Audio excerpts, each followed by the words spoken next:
तो बच्चों, आपको पता है कि आज मैं क्या पढ़ाने वाला हूँ। आप लोगों को मैं कल पढ़ाया था केस 5 प्रेजेंट इंडेफिनिट टेंस का, और आज जो मैं पढ़ाने जा रहा हूँ प्रेजेंट इंडेफिनिट टेंस का केस 6। आप लोग देखा, आप लोग को मैं समझाया कल भी और अभी भी समझाया बहुत सारा, आप लोग समझ गए होंगे और इसी तरह से समझते रहिए। मैं आज जो बताया आप लोग समझ गए होंगे अच्छी तरह से, और जो ऑनलाइन देख रहे हैं, हमारे ऑनलाइन जो क्लास देख रहे हैं हमारे दोस्तों या मेरे भाइयों, उन लोग को भी मैं समझाने जा रहा हूं। आप लोग ध्यान दीजिएगा। प्रेजेंट इंडेफिनिट टेंस, इससे पहले मैं सभी चीज़ के बारे में बता चुका हूं। मैं जितना चीज़ बताने जा रहा हूं सबके बारे में जो ओल्ड वर्ड होगा उसके बारे में पहले हम बता चुके हैं। जैसे इंट्रोगेटिव वर्ड क्या होता है, प्रेजेंट इंडेफिनिट टेंस में हम समझेंगे कैसे, निगेटिव वर्ड क्या होता है, इंट्रोगेटिव वर्ड होता है कैसे, ये सब के बारे में पहले बता चुका हूँ। इसके बारे में अगर विशेष जानकारी चाहिए तो आप पीछे वाला वीडियो जरूर देखें। देखिए, प्रेजेंट इंडेफिनिट टेंस का केस 6 में लेके आया हूँ आज। यदि कोई वाक्य हो, अगर कोई भी वाक्य हो जो प्रेजेंट इंडेफिनिट टेंस में हो, प्रेजेंट इंडेफिनिट टेंस का मतलब हो पता ही है, जिसके लास्ट में ता है, ती है, ते हो लगा हो। कोई भी वाक्य हो जो प्रेजेंट इंडेफिनिट टेंस में हो, लेकिन उस वाक्य में इंट्रोगेटिव वर्ड कोई भी यूज किया हो, जैसे क्यों, कहाँ, कैसे, किस लिए, कब, और उसके साथ नहीं का प्रयोग किया हो। जैसे तुम आम क्यों नहीं खाते हो, तुम स्कूल क्यों नहीं जाते हो, तुम कहाँ से आते हो, तुम कहाँ खेलते हो, या तुम कहाँ नहीं खेलते हो। इंट्रोगेटिव में और जब ये नहीं हो जाएगा और नहीं हट जाएगा तो सीधे इंट्रोगेटिव हो जाएगा। निगेटिव का मतलब नहीं। तो इस तरह से कोई भी वाक्य हो तो उसके लिए ये रूल्स का प्रयोग किया जाता है। जैसे मैं यहाँ बताया है, वह आम क्यों नहीं खाता है, मतलब why does he not eat mango. वह आम क्यों नहीं खाता, वे लोग क्रिकेट क्यों नहीं खेलते हैं। Why do you they not play cricket, वे लोग क्रिकेट क्यों नहीं खेलते हैं। अब ये कैसे हुआ बताता हूँ आपको। आप समझ गए ना कि हम कैसे समझेंगे कि उसको सॉल्व किया था। कोई भी वाक्य हो जो प्रेजेंट इंडेफिनिट में हो, लेकिन उस वाक्य में कोई भी इंट्रोगेटिव वर्ड इस तरह का लगा हो, कहाँ, कैसे, क्यों और नहीं लगा हो, तब इस तरह से ट्रांसलेट किया जाता है। पहला रूल से ही, सी, इट तथा नेम के साथ इंट्रोगेटिव वर्ड, इंट्रोगेटिव का मतलब होता है व्हाई, व्हेन, वेयर, इस तरह का रहेगा ना कोई, जैसे हिंदी में क्यों, कहाँ, कैसे। तो सबसे पहले अगर ही, सी, इट तथा नेम रहे तो इंट्रोगेटिव वर्ड मतलब व्हाई, व्हेन, यू लगाएंगे, उसके साथ डज का प्रयोग करेंगे।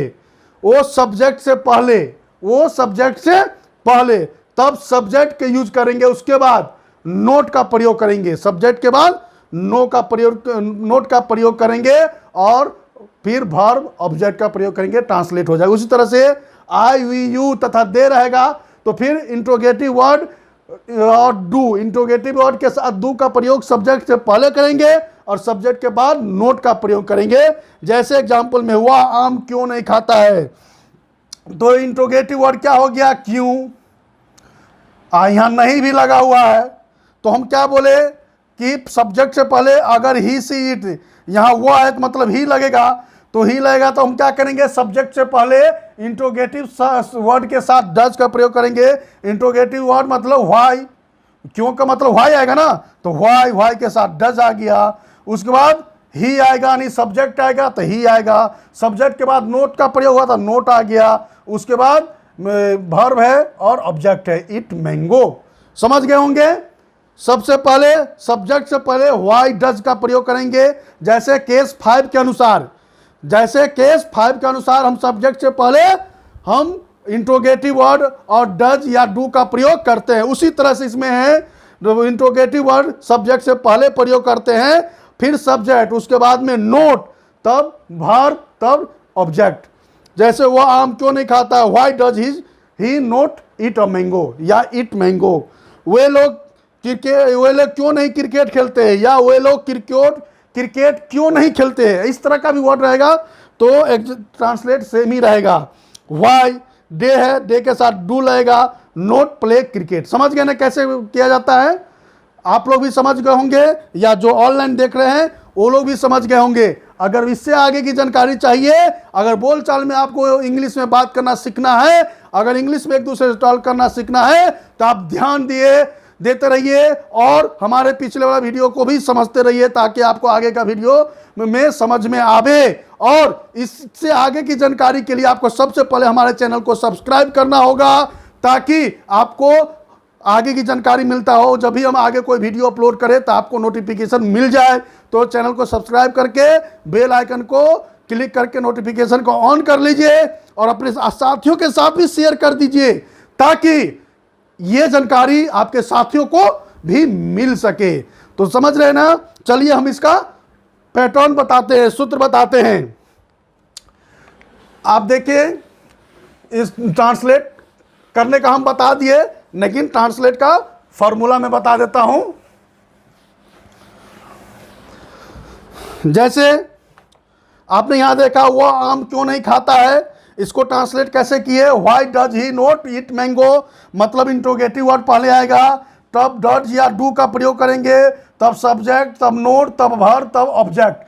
उसी तरह से यहां पर लिखना है, उसका सूत्र ऐसे होगा। तो पैटर्न आप देख रहे हैं, पैटर्न कैसे बनाएंगे मैंने आपको पहले बता दिया। वह आम क्यों नहीं खाता है, why does he not eat mango, मतलब पहले इंट्रोगेटिव वर्ड का प्रयोग किया जाएगा। व्हाई, व्हाट,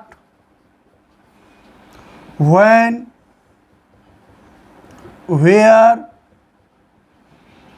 देयर, इस तरह का इंट्रोगेटिव जो भी वर्ड रहेगा वो उसके बाद लगेगा डज या डू, तब लगेगा सब्जेक्ट, तब लगेगा नोट, प्लस वर्ब, तब ऑब्जेक्ट, प्लस ओटी उसके बाद। ये हुआ इसका पैटर्न। ये ही ट्रांसलेट करने का फॉर्मूला है। इसी के ऊपर में पहले देखिए, वो इंट्रोगेटिव वर्ड आ गया व्हाई, तब ही के साथ डज लगता है, तब नोट ईट मैंगो। समझ गए ना? इसी तरह से आप इसको समझ लीजिए और अच्छी तरह से ट्रांसलेट भी अनुवाद कीजिए अपने मन से लिखकर, या ग्रामर ले लीजिए। ग्रामर में बहुत सारा ट्रांसलेट आता है और उसको टेंस बाय टेंस अनुवाद करते रहिए और समझते रहिए।